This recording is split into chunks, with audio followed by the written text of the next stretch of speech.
আনি থাকোঁতে চাইকেলৰ চকাটো ক'ত সোমাই থাকিলে তো মই উঠাই লওঁ।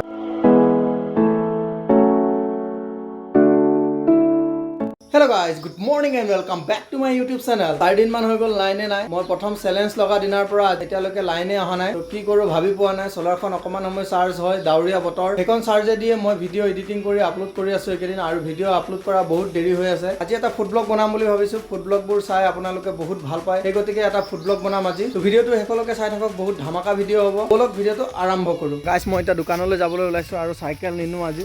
ৰাস্তাবোৰ বহুত বোকা হৈ আছে, সেইটো কাৰণে চাইকেলখন নিনো, খোজকাঢ়িয়ে যাওঁ। তো গাইজ বলক দোকানৰ পৰা আহোঁগৈ। তো গাইজ ৰাস্তাৰ অৱস্থা দেখিছে, ইয়াৰ ৰাস্তাৰ অৱস্থা চাওক। গাইজ এইমাত্ৰ মই দোকানৰ পৰা আহি পালোঁ, কিন্তু আনিব লগা বস্তুকেইটা বিচাৰি নাপালোঁ আজি দোকানত। ব্লগটো নেক্সট ভিডিঅ'ত আহি আছে, আৰু এতিয়া বেলেগ এটা প্লেনিং কৰিম। বহুত দিনৰ পৰা লাইনটো আহি গ'ল, এতিয়া মোবাইলটো চাৰ্জত দি লওঁ, তাৰ পাছত যাই আছোঁ ভিডিঅ' বনাবলৈ। লেপটপটো অলৰেডি চাৰ্জত লগাই থৈছিলোঁ, মোবাইলটো এতিয়া চাৰ্জত লগাই লওঁ। বহুত সময় কম্পিউটাৰত বহি এডিটিং কৰিলোঁ, এপিচোড নম্বৰ 2 ভিডিঅ'টো আপলোড কৰিলোঁ, আৰু আপোনালোকে চাই আছে এইটো এপিচোড নম্বৰ 3 ভিডিঅ'। বৰ্তমান মই গা পা ধুই লওঁ, গা পা ধুই ৰেডি হৈ আমি এতিয়া চাইকেল লৈ এটা সৰু ৰাইডত যাম। গা ধুই হৈছিলে, জাষ্ট বৰষুণটো আহিলে, এতিয়া ৰাইডতো যামেই। অকমান সময় ধৈৰ্য ধৰি লওঁ, বৰষুণটো কমক, তাৰ পাছত ৰাইডত ওলাই গাইজ ৰেডি হৈ ললো। লগৰ এজনক মাতিছোঁ, সি আহিম বুলি কৈছে, কিন্তু কিমান দেৰি হয় তাৰ অহা গম নাপাওঁ, হয়তো নাহিবও পাৰে, আৰু নাহিলে মই অকলে যাম। ভিডিঅ'টো চাই থাকক শেষলৈকে। লগৰজনৰ কাৰণে বহুত সময় ৰখিলোঁ, কিন্তু লগৰজন আহি নাপালে, সেইকাৰণে মই অকলে ওলাই দিলোঁ। তো ভিডিঅ'টো চাই থাকক। ওলালোঁ, এতিয়া গৈ আছোঁ, কোনফালে গৈ আছোঁ আপোনালোকক কৈ আছোঁ, আপোনালোকে ভিডিঅ'টো চাই থাকক। এতিয়া মই দোকান পামগৈ, আৰু আমাৰ যোনটো মেইন ৰাস্তা 36 নেশ্যনেল হাইৱে, এইখিনি পামগৈ, আৰু বেছি দূৰ নাই। মই আহি পালোঁ বৰ্তমানে নদী ঘাটত, আৰু দলংখন পাৰ হৈ লওঁ। এই নদীখনৰ নাম হ'ল দিখাৰু নদী। এই নদীখন পাৰ হ'লে এইখিনিৰ পৰা কাৰ্বি আংলং বুলি কয়। একজেক্টলি নহয় চাগে নেকি, নে হয়, কিন্তু হয় চাগে, এইখিনিৰ পৰা কাৰ্বি আংলং হয় নদীখন পাৰ হোৱাৰ পাছত। আনি থাকোঁতে চাইকেলৰ চকাটো ক'ত সোমাই থাকিলে তো মই উঠাই লওঁ। চাৰিওফালে জংঘল, এইখিনি ৰাস্তাটোৰ কাষে কাষে গোটেই জংঘল হাবি। তো এইফাল দিয়ে মই এতিয়া গৈ আছোঁ। ৰাস্তাৰ অৱস্থা বেয়া, বৰষুণ পৰি পৰি ৰাস্তাৰ অৱস্থা গোটেই চেচ হৈ গৈছে। ফালে মই এতিয়া ভিডিঅ' কৰি যাব নোৱাৰিম, মোবাইলটো পকেটত সোমোৱাই লওঁ। পকী ৰাস্তাত ওলোৱাৰ পাছত মই আপোনালোকক দেখুৱাই আছোঁ সকলোবোৰ। মোৰ আগত আপোনালোকে দেখা পাইছে পকী ৰাস্তা। পকী ৰাস্তাৰ এইফালে চিধা গ'লে আপুনি পাব হাওৰাঘাট, আৰু ইফালে গ'লে পাব পাৰখোৱা, আৰু মই যাম এতিয়া পাৰখোৱা পিনে। এইফালে গ'লে পাৰখোৱা পাম।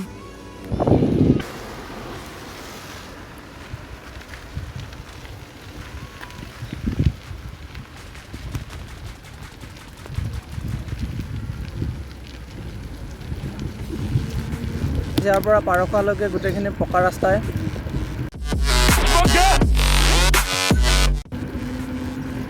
ফাৰ্ষ্ট টাইম এনেকৈ ৰাইডিং কৰিছোঁ। মোবাইলটো ভিউটো কেনেকুৱা আহিছে ক'ব।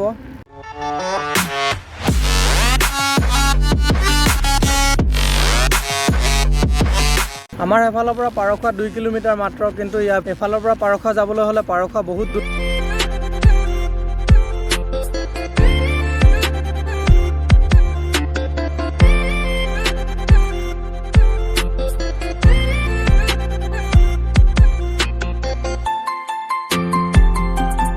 ভিডিঅ' কিমানখিনি স্মুথ হৈছে মই নাজানো, আৰু মুঠতে ভিডিঅ' কৰি গৈ আছোঁ আজি ফাৰ্ষ্ট টাইম।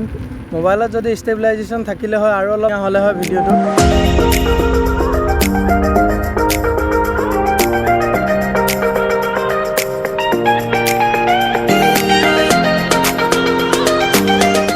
বৰ্তমান আমি পাৰখোৱা বজাৰ হৈ গৈ আছোঁ। পাৰখোৱা বজাৰত সোমাম, অলপ বস্তু ল'ম। পাৰখোৱা মাৰ্কেটত বিচাৰিম কালিলৈ ভিডিঅ'টোৰ কাৰণে। যদি পাই যাওঁতো ভালেই কথা, নহ'লে আকৌ বিচাৰিব লাগিব কাইলৈ।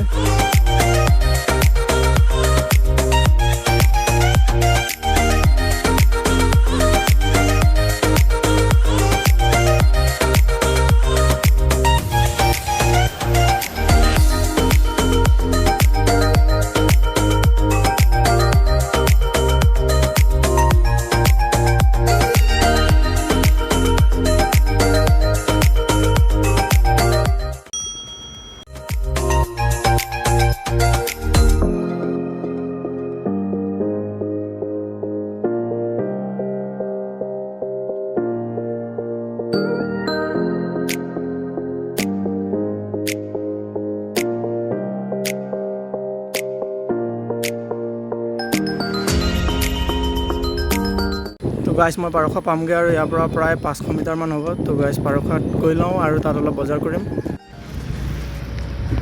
মই পাৰখোৱা পাৰ হৈ আহিলোঁ বৰ্তমানে।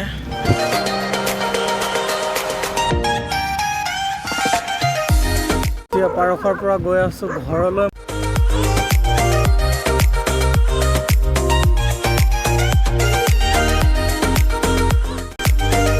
মই জাষ্ট আহি ঘৰ সোমালোহি আৰু মই এইকেইটা বস্তু লৈ আহিলোঁ, এইকেইটা বিচাৰি পাই গ'লোঁ। আৰু কালিলৈ আপোনালোকে ভিডিঅ'টো চাই থাকিব, বহুত ধামাকা হ'ব। আজি ভিডিঅ'টো ইমানেই আছিলে। যদি ভিডিঅ'টো চাই ভাল লাগিল তেনেহ'লে লাইক, কমেণ্ট, শ্বেয়াৰ, ছাবস্ক্ৰাইব কৰি দিব।